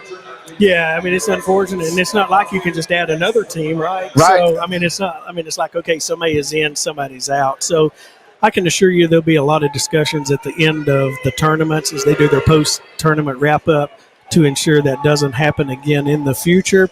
You recall a few years ago, I think South Carolina, it seemed like they got a Teamworks notification where they were in on the men's side, and it was actually USC out in California. Southern Cal. Classic mix-up, though. USC West. Yeah. That's right. Yeah, it happens all the time. Oh, yeah. That is tough. And like Mo said, you're kind of hanging on to the screen, Are we going to get another game? Will I get to put the uniform on? Man, that is a tough situation. And I tell you, it's different too because so you don't have a selection show or anything. You just find out on Twitter. I mean, it was released or X. I'm sorry. So it was released on social media. Like we didn't get a call or an email. We followed along on social media just to see, where we were going and stuff. So it is a little unique and different. Very unique and different, and very unfortunate for South Alabama. Oh, it is. I mean, they got a great program. I know I've got a lot of friends that are down there. Just very, very unfortunate, that it happened. And I don't think they accepted a CBI or any of the other ones either, to my knowledge. So, yeah, you do really feel bad for those kids and staff and administration. March Madness is here, obviously, and that's pretty special time for a pair of basketball players at Baylor University, Jeremy Roach and Dariana Littlepage Buggs, because for the second year in a row, they are lining up with Raid, the bug spray. On some NIL. Baylor basketball's Jeremy Roach and Dariana Littlepage Buggs star together in a commercial for the brand as members of Bug U to highlight Raid and Roach Killer's 13-week protection. Jeremy Roach is a transfer from Duke and a member of the men's basketball team at Baylor. And Dariana Littlepage Buggs, again, I've always been serious about defense, so partnering with Raid felt right. It's been a blast to be part of something that ties basketball and my name to keeping bugs out. Because let's be honest, there's only room for one Bugs in this game, and it's spelled with 2 G's. That's NIL doing its best right there, isn't it? It really is. I mean, I think that's what it's supposed to be all about. We talked to James out of Cleveland yesterday of Sports Mom U, and these type of connections and networks and that kind of thing that are naturally, organically developed like that kind of feels like you said, NIL at its best. And so congratulations to Raid and to Jeremy Roach. I've always gotten a lot of attention for my name, so teaming up with Raid felt like a fun way to play into it even more. It's been fun connecting defense on the court with keeping unwanted roaches out of homes. Plus, it's not every day you get to remind people that some roaches are actually welcome, just not the kind Raid takes care of. So, good stuff from both those Baylor ball players and taking advantage of a natural hookup there. It is, and honestly, I mean, that's truly what NIL is supposed to do, right? That's what it is instead of the pay-for-play or whatever. These are the type of opportunities that kids ought to be able to accept and stuff. And so I'm certainly very happy and thrilled that the kids are able to do that. So now if we can just get a handle on the transfer portal, then I think we can kind of that's a whole show wild and wacky to try and wrap our brains around that, right? Very wild, very wacky. That's going to do it for Wild and Wacky Wednesday here on Main Street Sports today. As we come to you from the Murphy Center here, we have started the first game of the Class 2A quarterfinals. It's Loretto and Liberty Creek, and we'll let you know how that one comes out tomorrow at 2 o'clock. Be sure and join us. We will see y'all then.